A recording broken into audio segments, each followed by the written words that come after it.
We're going to start this morning with a simple question. I need you to answer this in your own head, or if you're one of those people that has to say things out loud, whisper it to the person next to you. Simple question, 3 words.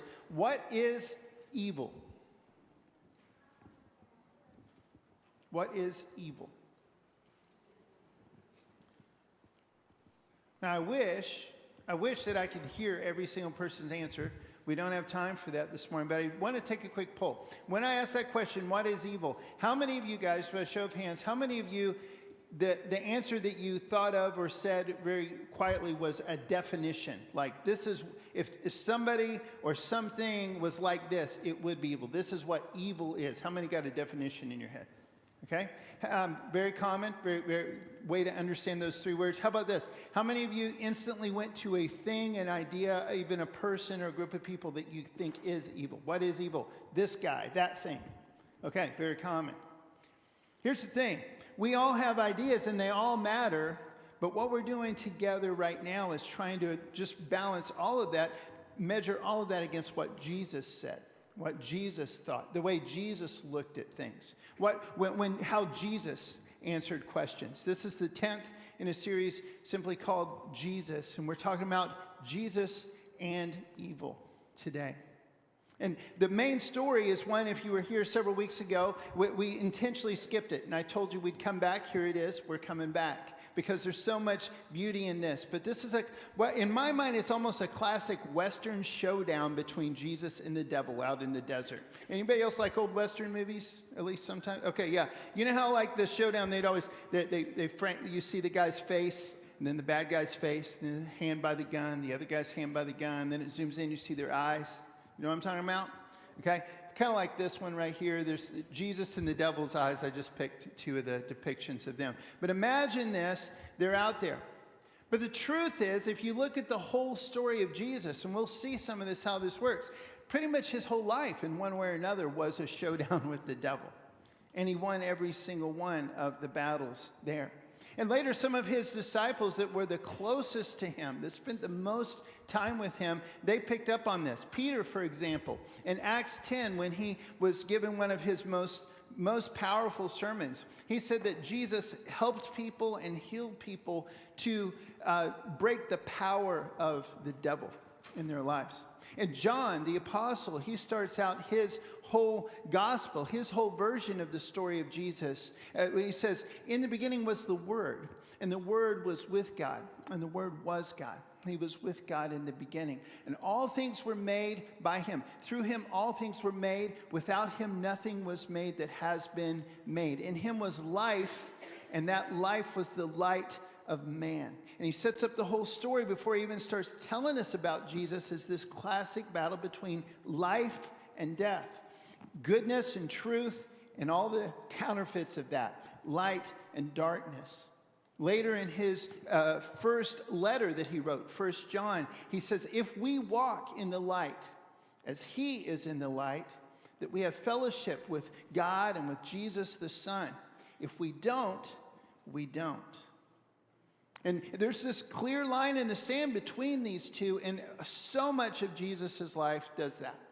I'm laying some foundations here just so you get this. Another aspect of this idea of Jesus and evil that's very clear is Jesus makes he doesn't beat around the bush at all. He just says the devil's going to lose in the end.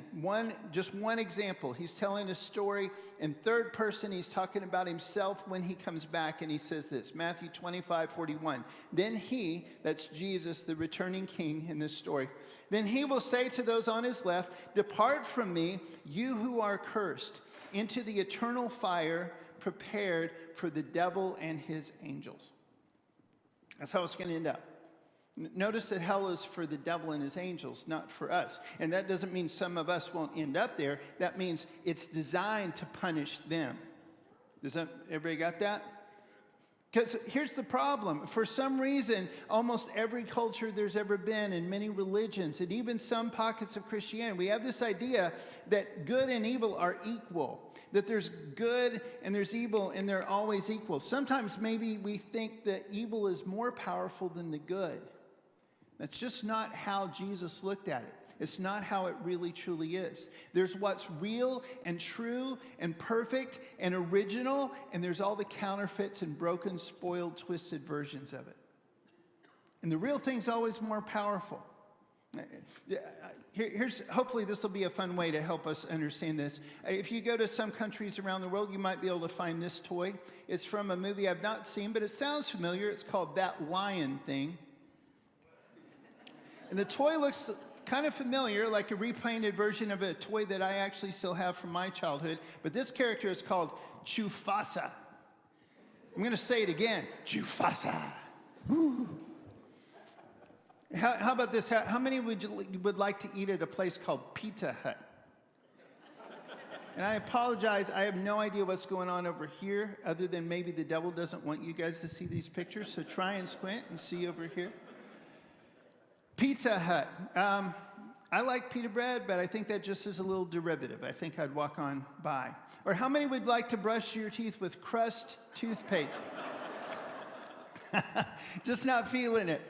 And I think sometimes people mean well, even when they're copying things or parroting things. They mean well. For example, some Christian T-shirts. I mean, I like Reese's cups and all that, but I don't think that's how we're going to change the world. I also like Mountain Dew, but I don't think this is going to change too much either. Meant to die. It doesn't work. C.S. Lewis said it like this: wickedness, when you examine it, turns out to be the pursuit of goodness in the wrong way.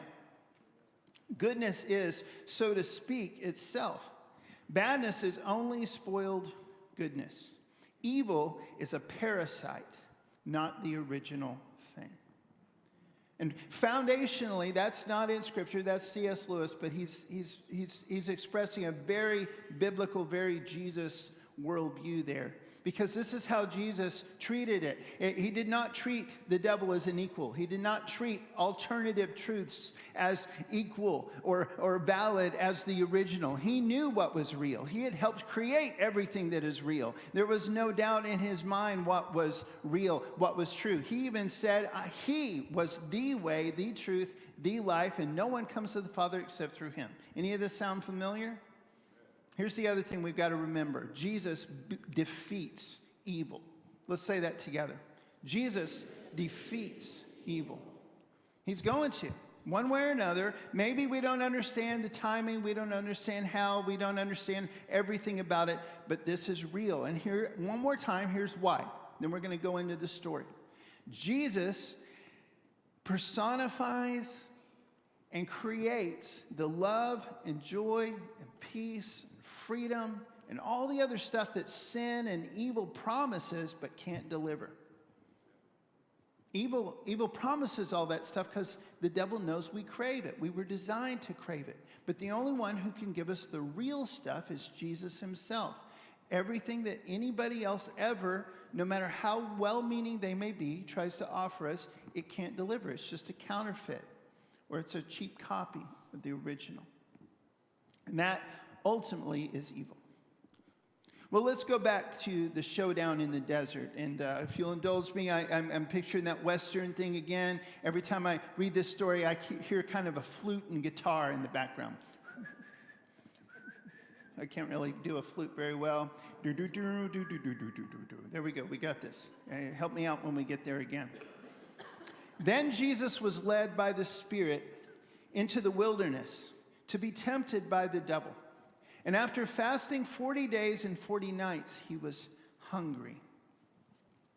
The tempter came to him and said, "If you are the Son of God, tell these stones to become bread."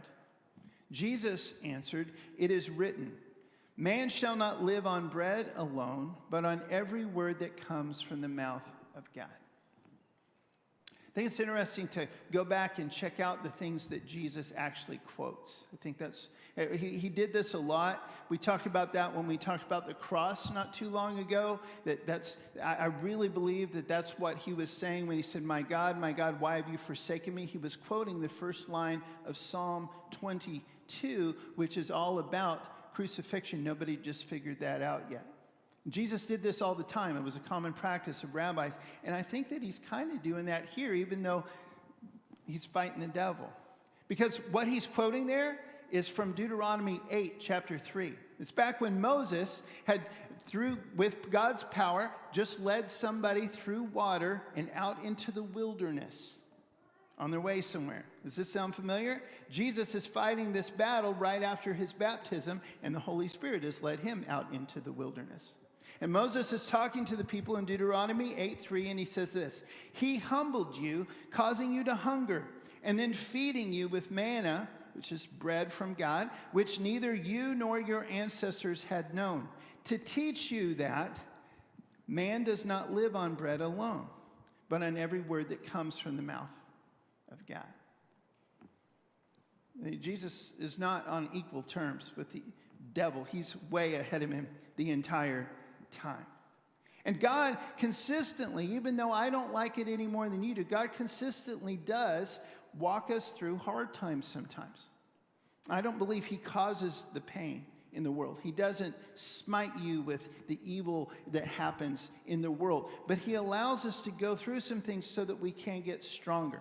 It's hard to know the difference. The best way I know to describe that, if you were here last week, we talked a little bit about this on Father's Day. We talked about it on Mother's Day several weeks ago. But good parents always try to stretch their kids a little bit. One of the most dramatic examples for me was driving, teaching my kids to drive. Kim taught them some, and I taught them some. But that's terrifying, isn't it? But you don't teach your kids to drive because you really think they're going to wreck the car and you're all going to die that day. That's definitely not what you're after. You're teaching your kids to drive because no matter how painful that experience might be that day, you believe that on the other side of that, they're going to be good drivers, right? On the other side of that test, on the other side of all that practice, on the other side of all that awkwardness, they're actually going to be able to drive themselves around and have a good life where they can get from place to place in a moving vehicle, right? And this is God's perspective. And the devil's perspective is just some evil person trying to wreck everybody. He doesn't want us to get stronger. You see this perspective from Jesus, though, even the night that he went and he was betrayed and he was beaten. He said this to Peter, that same one we mentioned earlier. He says, Simon, Simon, he uses his real name, not his nickname. Peter means rock. Jesus called him that. His real name was Simon. Simon, Simon, Satan has asked to sift all of you as wheat. But I prayed for you, Simon, that your faith may not fail. And when you have turned back, strengthen your brothers. He saw beyond the imminent failure and didn't see that as a defining failure. And this is God's vision for each one of us. He sees beyond. Even you go back to the Israelites out in their wilderness experience. They were being tested and trained and taught, but they kept derailing. They kept just complaining and hating God and doubting God. One of the core ideas, one of the really classic ones, what happened at a place that they later called Massa, which means testing. And that means because they were testing God's patience. They were testing God. And what happened there was they were saying, you brought us out here to die. We want to go back. We want to be slaves again, be better than what we're doing right here, trying to follow you. Yeah, we're thirsty. God gives them water by having Moses hit a rock. It's very clearly a miracle. And God's saying, I can do literally anything. Just trust me. Walk through this with me. James, which is Jesus's half-brother, it's Mary and Joseph's child, younger than Jesus. He later became one of the greatest leaders in the early church, and he wrote the book of James in the New Testament. He says it like this: Blessed is the one who perseveres under trial, because having stood the test, that person will receive the crown of life that the Lord has promised to those who love him. When tempted, no one should say, God is tempting me. For God cannot be tempted by evil, nor does he tempt anyone. But each person is tempted when they are dragged away by their own evil desire and enticed. And after desire is conceived, it gives birth to sin. And sin, when it is full grown, gives birth to death. Don't be deceived, my dear brothers and sisters. every good and perfect gift is from above, coming down from the Father of the heavenly lights, who does not change like shifting shadows. He chose to give us birth through the word of truth, that we might be a kind of first fruits of all he created. You don't have to squint very hard to hear all of these things we've just been talking about in this passage. Can you see it? Can you feel it? Yeah, this means yes, this means no. I can explain it further. Okay, excellent, excellent. Remember what Paul says about the armor of God in Ephesians 6? In Ephesians 6, he says that the armor God gives us, think about this, it's truth, faith, the Word of God, the very Spirit of God, righteousness, salvation, a readiness to share that truth. It's not about violence, but it does protect us, and the devil cannot stand against those things because they're the real deal. Well, let's go back to the story for just a second, but first let's say this. Say this with me. Evil distorts and contradicts truth. One more time. Evil distorts and contradicts truth. And again, remember, from a biblical perspective, from Jesus' perspective, it's not an alternative way to look at things. It's not an alternative truth. It's not a different way, a different perspective that's also valid. There's truth and there's everything else. Does that make sense? And all the devil can do is he can distort it, he can contradict it, but he can't change it, and he can't come up with something that's equal to it and just a little different. He can just mess it up a little bit. And the devil, his goal is always to get us to trust our own wisdom and our own feelings and our own desires more than we trust God. And he'll do literally anything to get us distracted from what God wants done. See, if we were talking here this morning and all of a sudden this fiery demon-looking thing showed up and it's breathing fire, that would be a distraction. But all he really has to do is make whatever that is go happen. And every time you look up there, you're like, for a split second, you're out of the picture again if you're sitting on that side of the room. Do you know what I'm saying? He doesn't care what it takes as long as we're a little bit distracted. And by the way, I did not plan that. I'm just acknowledging the reality of the situation. Can I get that flute playing again? Who had the flute? Thank you. Then the devil took him to the holy city and had him stand on the highest point of the temple. If you are the Son of God, he said, throw yourself down. For it is written, oh, see what he's doing here? The devil's quoting the Bible. He'll do anything, remember? And actually, one of his favorite things to do is get us to misunderstand God. Because he knows that some of us will absolutely jump on the train and rebel against God, but some of us won't. We're like, no, I'm only going to do it if it's okay with God. So he twists it around so we think, I think this is okay with God. How many are with me in that? That's the primary way he gets me to do that. Almost everything I can look back on now and realize, no, I was straight up sinning. At the moment, I had somehow convinced myself that it was actually okay. It wasn't all that bad. God was actually smiling. Total foolishness, total sin. But he does this all the time. He'll do whatever it takes. He's quoting the Bible to Jesus. For it is written, he will command his angels concerning you, and they will lift you up in their hands so that you will not strike your foot against a stone. He's quoting Psalm 91. Which is really ironic because the whole Psalm 91, is about completely trusting God. It's the same issue that Moses is talking about in Deuteronomy 8. It's the same issue that Jesus keeps bringing back up every single temptation. It's the whole issue of going out into why the Spirit sometimes leads us into the wilderness to be tested by God. It's that whole idea. And that's what the devil picks to quote to Jesus. Again, he's not on the same level. Here's a segment from Psalm 91. If you say, the Lord is my refuge, and you make the Most High your dwelling, no harm will overtake you, no disaster will come near your tent. For he will command his angels concerning you to guard you in all your ways. What it's really talking about is that if you really try to follow God through the wilderness, he's going to help you stay on track. That's what it's really about. They will lift you up in their hands so that you will not strike your foot against a stone. Jesus answered him, it is also written, do not put the Lord your God to the test. And guess where Jesus is quoting from? Deuteronomy again. Once again, it's Moses talking to the Israelites in the wilderness.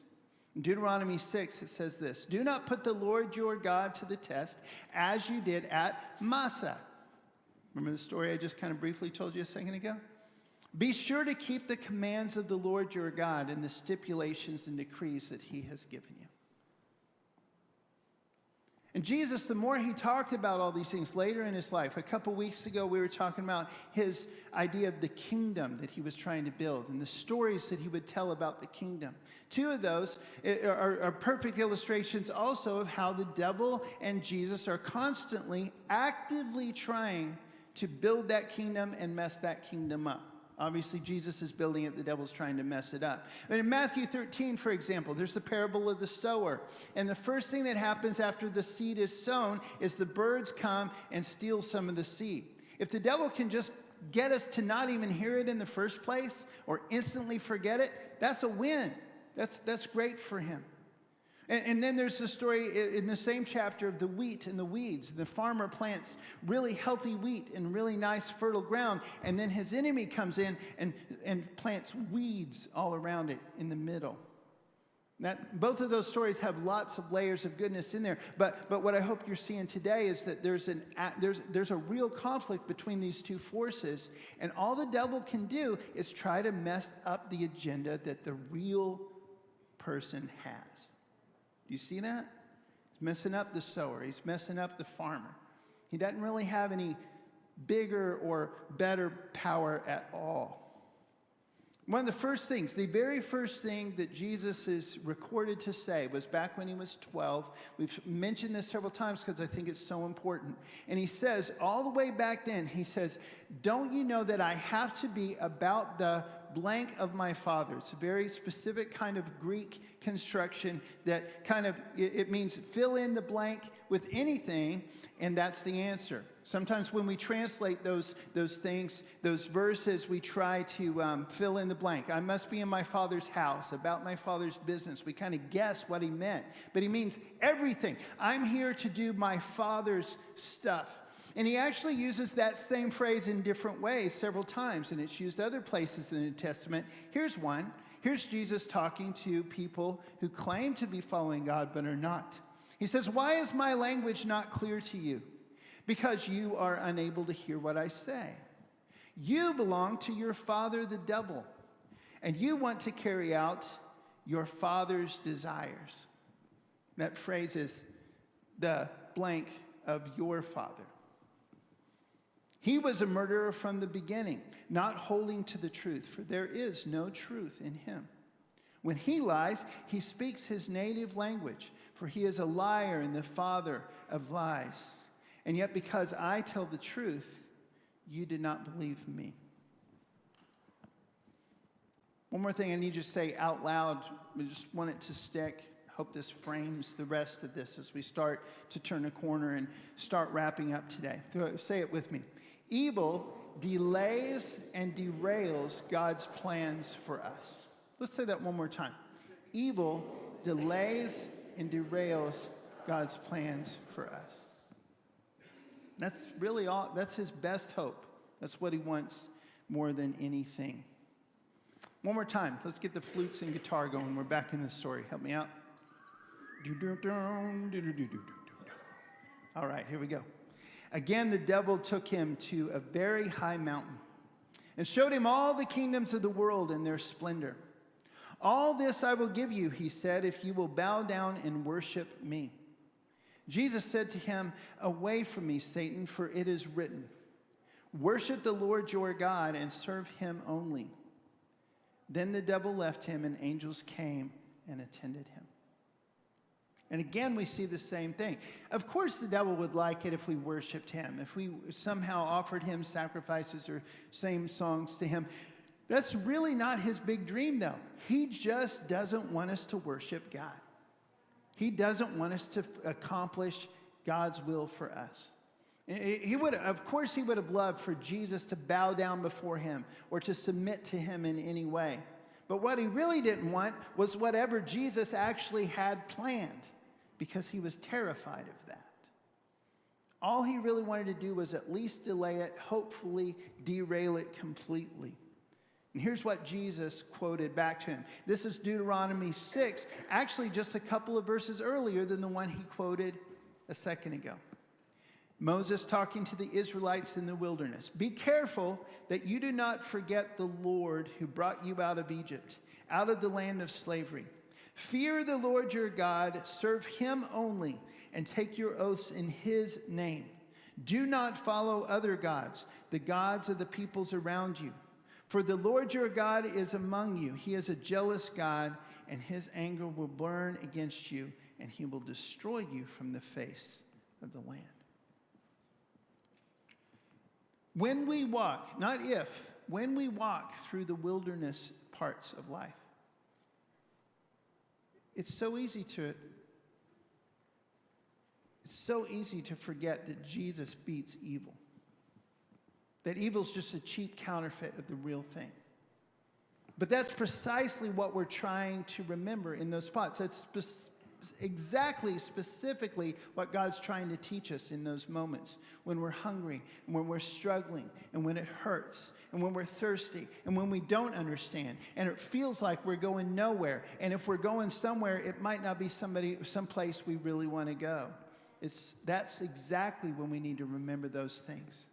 It's so hard to remember in the wilderness that evil can only distort and contradict or delay or derail God's plans. It can't give us an alternate plan that's actually better. And yet that's always the lie, isn't it? This is going to be even better. God's holding out on you. It would be better to be a slave in Egypt than to be free in the wilderness. It would be better to be on your own, making your own decisions, than submitting to God. That's always the lie, and it cannot be true, because all evil is cheap counterfeits of the real thing. And yet, we have real choices. Just like if you're driving, you're teaching your kids how to drive, who's actually holding the wheel? I mean, sometimes it's the mom with one hand. You know what I'm talking about. Or who's really holding the wheel most of the time? This is easy. The kid, right? The teenager, the person you're teaching, your child, okay? That's who's holding the wheel. And Jesus gives us real choices, real responsibilities in these situations. That's why in Ephesians 4, Paul is talking about anger, and he says, in your anger, do not sin. Don't let the sun go down while you are still angry. Do not give the devil a foothold. How many know that there are things that we do in our lives that give the devil a foothold, make it easier for him to distract us? Do you know what I'm talking about? That's one of the things God's calling every one of us to give up today. If you're making it easier on him, you need to get rid of that. It doesn't matter if the person next to you has a problem with it or not. If that's distracting you, get rid of it. It's not okay. Peter, again, keep coming back to him, one of these guys who was always with Jesus. He says, be alert and of sober mind. Your enemy, the devil, prowls around like a roaring lion looking for someone to devour. Have you ever seen those nature documentaries where a lion or a cheetah or something is chasing all the wildebeests and stuff? Okay? They always get the ones that are kind of straggling, don't they? They don't get the ones in the middle of the herd. They don't get all the ones that are just barreling through the canyon on their way to wherever they're going. They get the ones off to the side, the ones that are distracted, a little bit weak, that get separated somehow. We have some choices to make, brothers and sisters, about how to stay connected to each other and how to stay on track with where God is collectively taking all of us. And whenever we get distracted by anything at all, it doesn't matter if it's an okay thing or even a good thing or a straight up evil thing, if it's getting us off track, that's when the devil can pick us off. And that's what Peter's warning us about. And John, again, in Jesus' tightest inner circle, here's what he says in 1 John 3. The one who does what is sinful, as in keeps doing it. This is who they are. They just keep doing it. They say, this is me. This is how I am. The one who does what is sinful is of the devil, because the devil has been sinning from the beginning. The reason the Son of God appeared was to destroy the devil's work. No one who is born of God will continue to sin, because God's seed remains in them. They cannot go on sinning, because they have been born of God. This is how we know who the children of God are and who the children of the devil are. Anyone who does not do what is right is not God's child, nor is anyone who does not love their brother or sister. Whenever we see evil as equal to God, we're completely missing the reality of the situation. Whenever we see it as a viable alternative, we're completely missing it. Whenever we see it as kind of like God's kind of okay with it. He understands. He's a father. He knows none of us is perfect. We're missing the whole thing. We are constantly in this battle, and there's going to be a clear winner, and there's a clear truth, there's a clear light, there's a clear life, there's a clear everything that is good on one side, and a clear counterfeit, broken, twisted, spoiled version of it on the other. But it's us that gets to choose which side of that line we're going to be on. That's why James, one more time, Jesus' little brother, he says, submit yourselves then to God. Resist the devil and he will flee from you. Come near to God and he will come near to you. Wash your hands, you sinners, and purify your hearts, you double-minded. Grieve, mourn, and wail. Change your laughter to mourning and your joy to gloom. Humble yourselves before the Lord and he will lift you up. Last time, I need the flutes and the guitar. Everybody with me? Here, help me out. Do, do, do, do, do, do, do, do. Excellent. See, here's the thing. That is happening right now. That struggle is still going on in the world. It's happening in America. It's happening in this building. It's happening in your heart. It's happening in my heart right now. And that same struggle is still there. And the same truths, the same choices that Jesus faced are the same ones that we face. And the same way he beat it is the same way we can beat it. You've got a choice to make. Are you going to choose bread or every word that comes from the mouth of God? In other words, are you going to choose, I'm going to get my needs met no matter what it takes or what God says about it? Or are you going to choose God and his will and trust him to be right? That's the first one.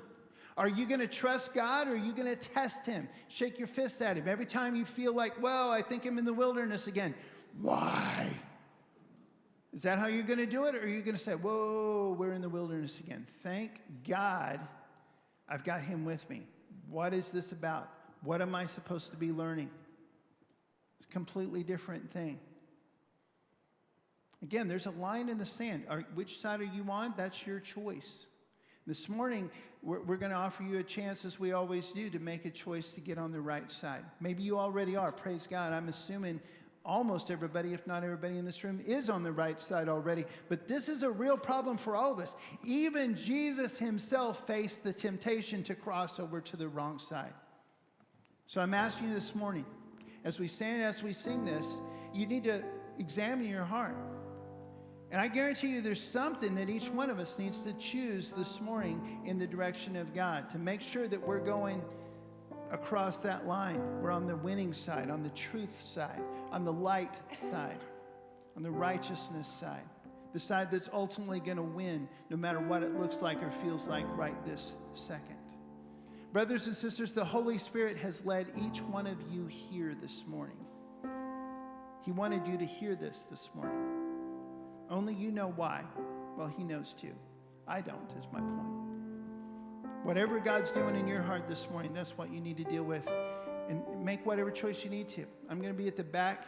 My dad's going to be right over there. Wherever you're more comfortable, if you would have come forward to pray, if you need to talk about a decision, if you just need to make one in your heart, whatever needs to happen, let's all do that together right now.